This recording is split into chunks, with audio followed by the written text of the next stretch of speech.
जय हिंद। आप सभी का बीजीएम स्टडी सेंटर में स्वागत है। जो 2025 में एग्जाम देने वाले छात्र हैं उनके लिए क्रैश कोर्स प्रारंभ होने जा रहा है। यह क्रैश कोर्स फाउंडेशन की तरह पढ़ाया जाएगा।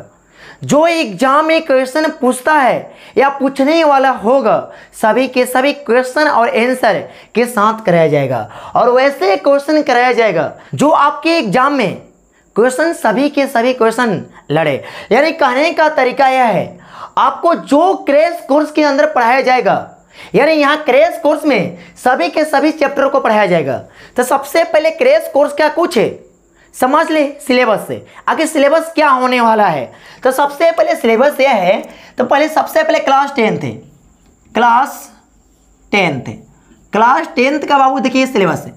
इसमें कुल 6 सब्जेक्ट आते हैं। कितना सब्जेक्ट आते हैं? 6 सब्जेक्ट है। अब 6 सब्जेक्ट में पहले का बाबू होता है मैथ। क्या होता है? मैथ। फिर दूसरा का जो होता है वो होता है साइंस। फिर तीसरा का जो होता है एसएसटी। और बाबू जो चौथा सब्जेक्ट होता है हिंदी। और पांचवा जो सब्जेक्ट होता है संस्कृत। और 6वां नंबर जो चैप्टर होता है, जो बुक होता है वो क्या होता है? इंग्लिश। ये सभी के सभी सब्जेक्ट को हम ही पढ़ाएंगे। इस सभी के सभी सब्जेक्ट को हम ही पढ़ाएंगे। एक बात बाबू हमेशा ध्यान रखिएगा, आपको सभी के सभी सब्जेक्ट अगर बैच में ना याद करा दिए तब आप कहिएगा ये बोले क्या और किए क्या। अब बाबू समझिएगा, सबसे पहले जो बोलते हैं इतना इजी डेफिनेशन देंगे जो आपको बैच में याद हो जाएगा। लेकिन एक कार्य करना पड़ेगा, जब बोलेंगे तो आपको ही मन के अंदर गुनगुनाना है, बोलने का प्रयत्न करना है, क्योंकि उस समय ही आपको तुरंत याद हो जाएगा। और इस बात को हमेशा ध्यान रखिएगा। अब सबसे पहले एक बात समझते हैं, आपको जो सिलेबस करते हैं आज जो पढ़ाएंगे वो पढ़ाएंगे साइंस। क्या पढ़ाएंगे? साइंस। इस साइंस को बाबू सबसे पहले देखते हैं। बाबू आपको टोटल जो पूर्णांक होता है वो 600 होता है। 600 में आपका जो नंबर जुड़ता है कितना नंबर का? 500 का। अब 500 में बाबू क्या होता है, इस ऐसा नंबर सारा के उदाहरण होता है। लेकिन इनमें से आपको बात किया जाए तो 20 नंबर जो प्रैक्टिकल मिलता है साइंस, और 20 नंबर जो प्रैक्टिकल मिलता है एसएसटी। ये दोनों प्रैक्टिकल बाबू क्या मिलता है? ये जो दोनों प्रैक्टिकल है, ये दोनों प्रैक्टिकल जो मिलता है आपके स्कूल से मिलता है। आपके स्कूल से हिंदी, संस्कृत और इंग्लिश और मैथ्स, इन तीनों में प्रैक्टिकल का व्यवस्था नहीं है। यानी आपको बाबू समझिएगा, जब 20-20 नंबर जो स्कूल से मिल जाएगा तो आपको बाबू ध्यान दो, आपका नंबर जुड़ाता है 500 का। यानी इंग्लिश जो होता है, इंग्लिश में आपको कितना भी नंबर है, लेकिन इंग्लिश अनिवार्य है बाबू, हिम्मत समझिएगा, इंग्लिश अनिवार्य है। और इंग्लिश में कितना भी नंबर आए कोई दिक्कत ना है, लेकिन आगे चलकर इंग्लिश का इतना महत्व है जितना आप कह ना सकते हो। अब इसके बारे में सबसे पहले आज जो चैप्टर स्टार्ट करेंगे वह साइंस। इस साइंस का भी बाबू, इस साइंस के अंदर 3 बुक आते हैं। कितना बुक आते हैं?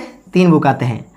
एक बुक का नाम है फिजिक्स, दूसरा का नाम है केमिस्ट्री, और तीसरा का नाम है बायोलॉजी। ये तीनों मिलाकर अपने आप में 100 नंबर का होता है। क्या होता है? 100 नंबर का होता है। लेकिन इस 100 नंबर में से 20 नंबर आपको स्कूल से मिल जाता है। तो तीनों बताइएगा, ये तीनों से आपके एग्जाम में, इन तीनों से आपके एग्जाम में 80 नंबर का क्वेश्चन आएगा। कितना नंबर का आएगा? 80 नंबर का आएगा। और आपको 80 में से 80 क्वालिफाई करना है तो बाबू डीपली पढ़ना पड़ेगा, क्योंकि बायो ऐसा चैप्टर रहेगा। फिजिक्स का बात समझना, फिजिक्स एकदम इजी होता है, केमिस्ट्री भी इजी होता है, तीनों चैप्टर ही इजी होता है। ऐसा बात नहीं है तो तीनों चैप्टर फास्ट होता है। बस पढ़ाने वाला और पढ़ने वाला के ऊपर डिपेंड करता है। पढ़ाने वाला कैसा है और पढ़ने वाला कैसा है, और दोनों के बीच एक्टिविटी बन गया तो समझो उसका चैप्टर बहुत इंटरेस्ट बन जाएगा।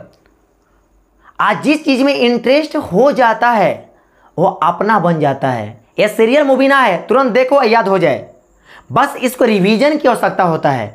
अब वो समझिएगा, सबसे पहले इसमें समझते हैं यह जो फिजिक्स होता है, इस फिजिक्स में से कुल बाबू पूछता है क्वेश्चन, तो कितना नंबर का पूछता है? तो पूछता है 25 नंबर का। यानी फिजिक्स, पूरा फिजिक्स पढ़ोगे, यानी फिजिक्स के अंदर कुल 6 चैप्टर है। कितना चैप्टर है? 6 चैप्टर है। अब कुल पढ़ोगे बाबू तो कितना नंबर का मिलेगा? 25। इस केमिस्ट्री के अंदर कुल चैप्टर भी 6 नंबर का, कुल चैप्टर भी कौ है? 6 गो। ऐसे 5 को ज़्यादातर लड़का पढ़ता है, ऐसे कुल कौ है? 6 गो, लेकिन पढ़ता कहाँ तक है? 5 तक, यानी आवर सारणी तक, पीरियोडिक टेबल तक। बाबू फिर होता है केमिस्ट्री। केमिस्ट्री बाबू बताए, केमिस्ट्री का मतलब बता रहे हैं रसायन शास्त्र, बताए हैं 6 को चैप्टर होता है, लेकिन सब लोग कितना पढ़ते हैं? 5। अब एक होता है बायो। बायो के अंदर कुल 8 चैप्टर होता है। आइए बाबू, केमिस्ट्री से भी कुल 25 नंबर का क्वेश्चन पूछता है। कितना नंबर का पूछता है? 25 नंबर का। आइस बायोलॉजी, जो बायोलॉजी देख रहे हैं, बायोलॉजी देख रहे हो, यह बायोलॉजी के अंदर 8 को चैप्टर है। आइए 8 चैप्टर नहीं, हर एक फिजिक्स, केमिस्ट्री और बायो का हर एक चैप्टर का अपने आप में महत्वपूर्ण योगदान है। हर एक चैप्टर को बारीकी से पढ़ना है। कौन सा चैप्टर से कौन सा क्वेश्चन लपेट दिया, घुमा दिया, बाबू यह डिपेंड आप पर करता है। अब यह समझिएगा, आप पर और हम पर करता है। क्योंकि मान लो हम पढ़ा दिए और आप उसको याद ना किए, मान लेते हैं अगर अचानक अगर क्वेश्चन छूट भी गया, तो बाबू आपको दिया होता है इतना में से इतना मारना है क्वेश्चन, लेकिन छूटेगा एक भी क्वेश्चन है। एक बात आपको बताते हैं, अब समझते हैं 8 चैप्टर। जो 8 चैप्टर है, इस 8 चैप्टर में से बाबू पूछता है कितना नंबर का? 30 नंबर का। कुल क्वेश्चन पूछता है इससे कितना नंबर का? 30। यानी सबसे ज्यादा अगर वेटेज की बात किया जाए, बायोलॉजी का है। अब बायोलॉजी का चैप्टर भी वेट जाता है, 8 गो है, इन दोनों में 5 गो 6 गो है, इसमें 8 गो है, पूछ रहा है 30 नंबर। तो बाबू देखिएगा, हमारा कहा नाम है हर चैप्टर पर उतना ही ध्यान देना है। जितना बायोलॉजी पर दो, उतना केमिस्ट्री पर दो, उतना फिजिक्स पर दो, उतना मैथ पर दो, यानी सभी के सभी बुक चैप्टर, इसका चैप्टर सभी का ध्यान देना है उतना ही। एक नहीं, साइंस और मैथ पढ़ने से कुछ हासिल होने वाला ना है, क्योंकि 2 सब्जेक्ट पढ़ने से आप एग्जाम में केवल क्वालिफाई करोगे, एग्जाम टॉपर नहीं बनोगे। एक बात ध्यान रखिएगा, क्या बोले हैं? 2 सब्जेक्ट पढ़ने से एग्जाम को क्वालिफाई मान लेते कर लोगे, लेकिन एग्जाम टॉपर नहीं बनोगे। एग्जाम टॉपर तभी बन सकते हो मेहनत के बदौलत। एक बात हमेशा ध्यान रखिएगा, जिस दिन जिस समय वो दुरुपयोग में ला रहे हो, उस समय बिहार का कोई ना कोई बच्चा पढ़ता ही रहता है और वो आपसे कई गुना आगे निकल जाएगा, आप उसको छू नहीं पाओगे। और उस दिन बिहार का नंबर 1 लड़का वही रहेगा और वही टॉपर रहेगा। इसलिए हमेशा इस बात को ध्यान रखिएगा। अब इसके बाद बताइए, यह चैप्टर अपने आप में क्या रखता है? बहुत महत्वपूर्ण योगदान रखता है।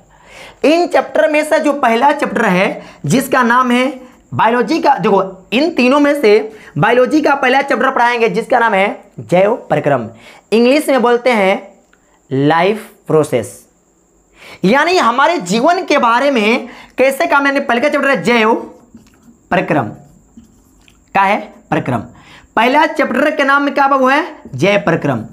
और पहला चैप्टर है जिसका नाम क्या है? जैव परिक्रम। यह जैव परिक्रम के बारे में, अपने पूरे शरीर के बारे में पढ़ना है। तो जैव परिक्रम, पाचन कैसे होता है, कहाँ पाचन होता है, कहाँ ना होते, सभी के सभी इसमें पढ़ना है। अब इस जैव परिक्रम में बाबू सुनिए, इसके अंदर टॉपिक बहुत सारा होता है। पोषण क्या है, प्रकाश संश्लेषण क्या है, अमीबा का है, पाचन का है, पाचन ग्रंथियां का है, इन सभी को मैंने पढ़ते पढ़ते जब पढ़ लेंगे तो क्या जैव परिक्रम का हो जाएगा, खत्म हो जाएगा। इस फाउंडेशन बैच में, यानी फाउंडेशन बैच में केवल जैव परिक्रम पढ़ाए हैं। 25 से 30 क्लास पढ़ाए हैं। 25 से 30 क्लास कम से कम पहला चैप्टर पढ़ाए होंगे। वो नोट्स दे दिया था, थोड़ा कम पड़ गया था। लेकिन अगर बहुत डेपली बाबू पढ़ना है, इसको इतना डेपली पढ़ाएंगे तो आपका ऑब्जेक्टिव या सब्जेक्टिव एक भी क्वेश्चन ना फंसेगा। और आपके जो अगर बोर्ड पर लिखा जाएगा वही क्वेश्चन आपके एग्जाम में डायरेक्ट लड़ेगा। ये हम पर विश्वास रखिएगा। अगर ना लड़ेगा तब बोलिएगा आपके पहला चैप्टर पढ़ा है और इस चैप्टर से आपके एग्जाम में एक भी क्वेश्चन ना लड़ा बाबू, क्योंकि हमको पता है एग्जाम कौन सा क्वेश्चन कहां से उठाएगा, कितना डेपली बनाएगा। जितना डेपली बनाएगा ना उससे कई गुना डेपली आपको दे देंगे, आपको कई गुना डेपली आपके नोट्स में दे देंगे। और पूरा नोट्स पढ़ने के बाद आपके एक भी क्वेश्चन नहीं फंसेगा। ये हम पर छोड़ दो, हम पर छोड़ दो। कैसे एग्जाम को तैयारी कराना है, कैसे एग्जाम का तैयारी कराना है वो हम पर छोड़ दो। बस आपका ध्यान यह है पढ़ना कैसे है, कैसे याद करना है, याद करवाना कैसे हम पर भी छोड़ दो। इतना देखो, ये तीनों चैप्टर आपको बैच में ही ना याद करवा दिए, इतना इजी तरीके से डिफिनेशन देंगे, इतना इजी तरीके से तेजी याद हो जाएगा। ये हम पर छोड़िएगा, हमेशा ये बात बोलते हैं। अब यह समझिएगा आज का चैप्टर जो स्टार्ट होना जय प्रक्रम।